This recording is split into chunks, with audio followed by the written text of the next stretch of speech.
I am here with Bill Gates. We know him from Microsoft. We now know him for the Bill and Melinda Gates Foundation. Bill, it's great to see you. Great to see you here in particular because we know the Gates Foundation for its work on infectious diseases, child health, nutrition, agriculture, education, the list goes on. Why does Bill Gates care about finance?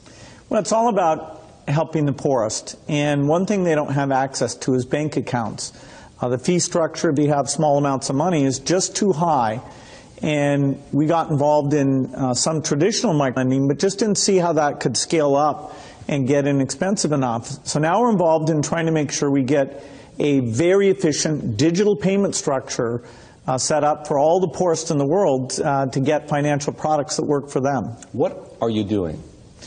The idea is that typically through the cell phone, you should be able to send money to your relatives. You should be able to track the money that's coming in, set aside money to buy seeds the next year. And there are countries where this is beginning to take off. Kenya, Bangladesh, even Somalia, maybe the last country you'd suspect up in Somaliland, almost half of the GDP is done digitally. I don't need to tell you that the poor have been unbanked for as long as there have been banks. Why is this time different? Well, it's really the digital revolution. The poorest have bought cows, stored gold, put currency under their mattress, but they are getting cell phones. And the cell phone capability of identifying who's using the cell phone, letting you look at your spending patterns, that's going to be common sense. People are going to have help and lots of innovative products competing on top of this digital currency platform. So if technology, mobile phones for example, digital money, helps to increase access to financial services at the same time as it lowers the cost of delivery, why is philanthropy needed? Philanthropy should just be here to bootstrap this.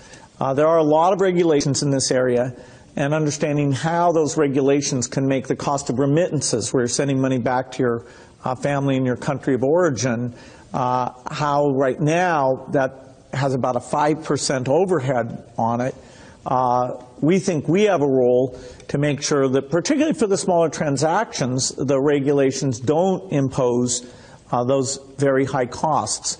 Once this gets going, then we'll step up to the applications and say, okay, how does a savings application help the mother make sure money's focused on the kids? How does it help them stay in school, set money aside for the uniform or for good future planning? Some of what you just described, the need to move money from place to place, the cost of doing so, the overhead, as you put it, makes me think, believe it or not, of Bitcoin, because some people have said, hey, Bitcoin is the answer to those problems. Are you a believer? Well, Bitcoin is exciting because it shows how cheap it can be. Bitcoin is better than currency in that you don't have to be physically in the same place. And, of course, for large transactions, currency can get pretty inconvenient. The customers we're talking about aren't trying to be anonymous. They're willing to be known. So the Bitcoin technology is key, and you could add to it, or you could build a similar technology where there's enough attribution that people feel comfortable. This has nothing to do with terrorism or any type of money laundering. What kinds of people or private enterprises right now are helping to solve the same problems you're interested in? Well, in some countries, the mobile companies have been fantastic. In a few other companies, it's been the banks. In some countries, it's a startup company that's neither a bank nor a mobile company. In Bangladesh, the bKash offering runs across any phone, and they've gotten the regulations so that they have a product that we think will get very, very pervasive. So entrepreneurs are there. The enablement this creates, if you want to put in, say, electricity in a city, collecting your bills is one of the reasons why the underspending of infrastructure in these areas is a real thing holding back the economy. You mentioned banks. Are the legacy institutions, for the most part, banks, credit card companies, payment processors, friend or foe? Many of them want to have these additional customers, but they have to embrace the idea that the fees are going to be a lot lower. And so they have to find a way to service these new customers. Now, that means these customers aren't going to be coming into their branches, and they can charge a higher fee when you want to actually cash out.